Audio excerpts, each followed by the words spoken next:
నమస్తే. Hi hello welcome to KGR USA తెలుగులో కే గిరీందరావు శ్రీగాధ రాజన్న సిరిసిల్ల జిల్లా ఫ్రమ్ ఇండియా. అందరికీ శుభోదయం. మన ఇండియాలో ఉన్నటువంటి అందరికీ శుభోదయం. అమెరికాలో ఉంటున్న వారికి గుడ్ ఈవినింగ్. ప్రస్తుతం నేను ఇండియా నుంచి ఈ న్యూస్ పేపర్ రీడింగ్ చేస్తున్నాను. Thank you. నమస్తే తెలంగాణ దినపత్రికలోని ముఖ్యాంశాలు. శనివారం 15/2/2025 గోల్డ్ @ 89,400 అంటూ దాదాపు 90,000 వరకు వచ్చినటువంటి ఒక రేట్ని ఇక్కడ ఇస్తున్నారు.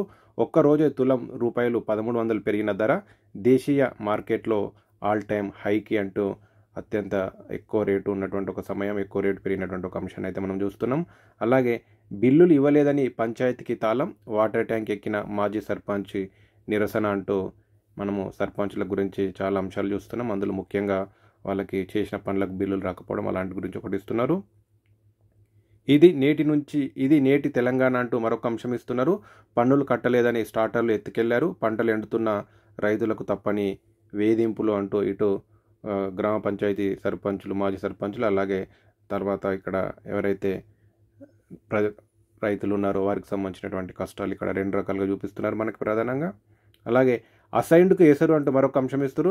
పేదలకు గత ప్రభుత్వాలు ఇచ్చిన భూములపై రేవంత్ సర్కారు కన్ను అంటూ ఇక్కడ ఒక అంశం ఇస్తారు. దళితులు గిరిజనులే సమిధులు అని ఇక్కడ ఇస్తారు. దళితులు గిరిజనులే సమిధులు అంటూ ఇక్కడ ఒక అంశం. బడుగు జీవుల భూములే లక్ష్యంగా ప్రాజెక్టులు, నిధులు వెచ్చించలేక పేదల బతుకులు పనంగా, బడా వ్యాపారుల ప్రయోజనాలకే సర్కారు పెద్దపీట. నిన్న లగచర్ల, మంచిర్యాల, తిమ్మాపూర్, నేడు రంగారెడ్డి, సిద్దిపేట జిల్లా భూములకు పొగ.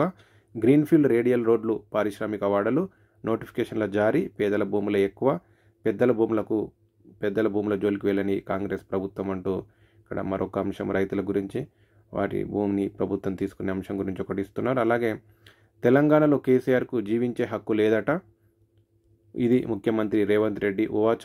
ఉద్యమ నేతపై మరోసారి అనుచిత వ్యాఖ్యలు, కేసీఆర్ కుటుంబం జనజీవన స్రవంతిలోనే లేదంటూ నోరు పారేసుకున్న ముఖ్యమంత్రి.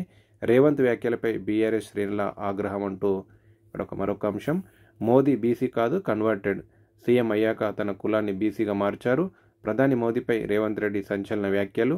రేవంత్కు కులాలపైన కనీస అవగాహన లేదు అంటూ ఇక్కడ బీజేపీ కౌంటర్ అన్నటువంటి ఒక అంశాన్ని ఇస్తున్నారు. పదవి పెరిగిన బుద్ధి మారలే, రేవంత్ జనం చీకొడుతున్న చిల్లర భాషేనా, సూర్యుడిపై ఉమ్మేస్తే ఏం జరుగుతుందో తెలుసుకో, మా బహిష్కరణ కాదు నీ నిష్క్రమణ తప్పదు, రిసర్వేతో నీ దిమ్మ ఖరాబ్ అయినట్టుంది, ముఖ్యమంత్రిగా ఎవరు గుర్తిస్తలేరని ప్రేలాపన, నీ నోరే నీ రాజకీయ జీవితానికి ఉరితాడవుతుంది, రేవంత్ వ్యాఖ్యలపై హరీష్ రావు నిప్పులు అంటూ కొంత రేవంత్ రెడ్డి గారు ప్రతిపక్షంలో ఉన్న సమయంలో కానీ, ప్రస్తుత సీఎంగా ఉన్న సమయంలో కానీ ఈ రకంగా ముఖ్యంగా టీఆర్ఎస్ పైన, కేసీఆర్ పైన మాట్లాడుతున్న అంశం పట్ల ఇక్కడ హరీష్ రావు గారు అన్నటువంటి ఒక అంశాన్ని ఇస్తున్నారు.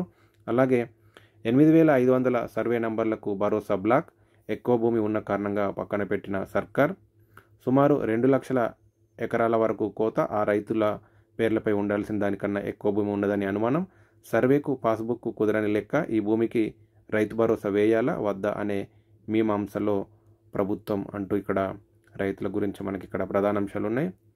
వీసాల రెన్యువల్ మరింత ఆలస్యం, పునరుద్ధరణ విధానాన్ని మార్చిన ట్రంప్ సర్కార్, పర్యాటక వ్యాపార వీసాలపైన ప్రభావం అంటూ ఇక్కడ H1B వీసాల గురించి కానీ, అలాగే పర్యాటక వ్యాపార వీసాలపై ప్రభావం ఇస్తున్నారు. దీని గురించి నేను ఒక వేరే వీడియో అయితే ప్రిపేర్ చేస్తాను. ఇందులో ఎక్కువగా మనకు సమయం లేని కారణంగా ముఖ్యాంశాలు చదువుతున్నాను.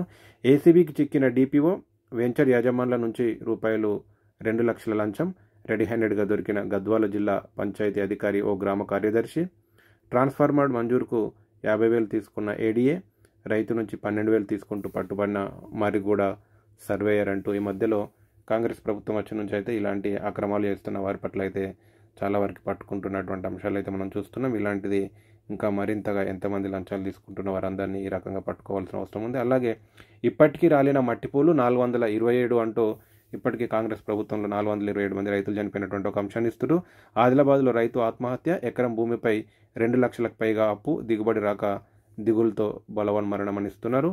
పంట రుణాల్లో భారీ కోత, నిరుడితో పోలిస్తే రూపాయలు 3,646 కోట్ల తగ్గుదల, ఈ ఏడాదికి 3.86 లక్షల కోట్లతో రుణ ప్రణాళిక, ఫోకస్ పేపర్లో పొందుపరిచిన నాబార్డ్ అంటూ ఇక్కడ మనకు ఒక అంశం.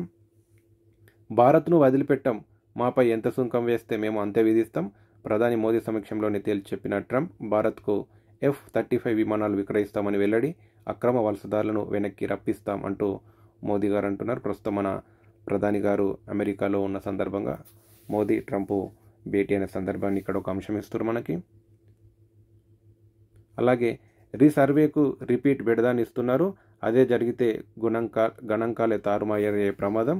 ప్రత్యేక యాప్ సాఫ్ట్వేర్ లేకుండానే సర్కారు సర్వే, పక్క ప్రణాళిక లేకుండా ముందుకెళ్తున్న ప్రభుత్వం అంటూ ఇప్పటికే చేసినటువంటి కులగణన ఇలాంటి అంశాల పట్ల ఎలాంటి ప్లాన్ లేకుండా అడ్డదిడ్డం చేశారంటూ ఇక్కడ ఒక అంశం ఇస్తారు. బీసీ సంఘాలు మేధావులు ఆగ్రహం అంటూ మళ్ళీ రీసర్వే చేస్తారా, మళ్ళీ ఈ రకంగా సమయం వృధా, అన్ని రకాల వృధా అన్నటువంటి ఒక అంశాన్ని ఇక్కడైతే మనకి ఇస్తున్నట్టు తెలుస్తుంది. ఇది ఈరోజు మనకి నమస్తే తెలంగాణ దినపత్రికలోని ముఖ్యాంశాలు. చివరిగా ఇక్కడ మరొక అంశం ఉంది. తెలంగాణలో కేసీఆర్కు జీవించే హక్కు లేదట, ఇది ముఖ్యమంత్రి రేవంత్ రెడ్డి ఉవాచ అని ఇక్కడ ఇస్తున్నారు. సారీ, ఇది ఆల్రెడీ చదవడం జరిగింది, కాకపోతే ఇక్కడ ఒక పైన ఒక ఫోటో ఉంది. జనం గుండెల్లో కేసీఆర్ అంటూ ఇక్కడ ఒక ఫోటో చూపిస్తున్నారు. కేసీఆర్ సారే కావాలి, మళ్ళీ కారే కావాలి అంటూ రైతులు తమ పొలాలలో పెట్టుకున్నటువంటి ఒక ఫోటో ఇస్తున్నారు. మాజీ ముఖ్యమంత్రి బీఆర్ఎస్ అధినేత కేసీఆర్ పుట్టినరోజు వేడుకల్లో భాగంగా శుక్రవారం ఆదిలాబాద్ జిల్లా ఇచ్చోడ మండలం ముక్రాలో పంట పొలాల మధ్య రైతు బంధు ఫ్లెక్సీకి పుష్పాభిషేకం చేస్తున్న రైతులు అంటూ ఫిబ్రవరి 17 నాడు కేసీఆర్ గారి పుట్టినరోజు సందర్భంగా ఈ రకంగా రైతులు మళ్ళీ కేసీఆర్ సీఎంగా రావాలి అంటూ తమ అభిమానాన్ని తెలియజేసుకున్న ఒక ఫోటోని ఇస్తున్నారు. ఇది ఈరోజు మనకి నమస్తే తెలంగాణ దినపత్రికలోని ముఖ్యాంశాలు. ఇప్పటికే వెలుగు దినపత్రిక న్యూస్ పేపర్ కూడా చదివి అప్లోడ్ చేయడం జరిగింది. ఈరోజు కొన్ని కారణాల వల్ల అంటే లైవ్ అయితే చేయలేకపోతున్నాను. అయితే రేపటి నుంచి మీకు ప్రతిరోజు ఎప్పట్లాగే లైవ్ కార్యక్రమం అయితే ఉంటుంది. గత 2 రోజులుగా అంటే అమెరికా నుండి మన ఇండియాకి వచ్చిన సందర్భంగా ట్రావెల్ కారణంగా, జర్నీ కారణంగా చేయలేకపోయాను. ఈరోజు కూడా నేను కొంత జర్నీ చేస్తున్న సందర్భంగా లైవ్ పెట్టలేకపోయాను. సారీ, క్షమించాలి. ప్రతిరోజు రేపటి నుంచి అయితే లైవ్ కార్యక్రమం ఎప్పట్లాగే ఉంటుంది. ధన్యవాదాలు. కె గిరేందర్రావు, శ్రీగాధ, రాజన్న సిరిసిల్ల జిల్లా ఫ్రమ్ ఇండియా. మన ఇండియా నుంచే ప్రస్తుతం లైవ్ చదువుతున్నాను.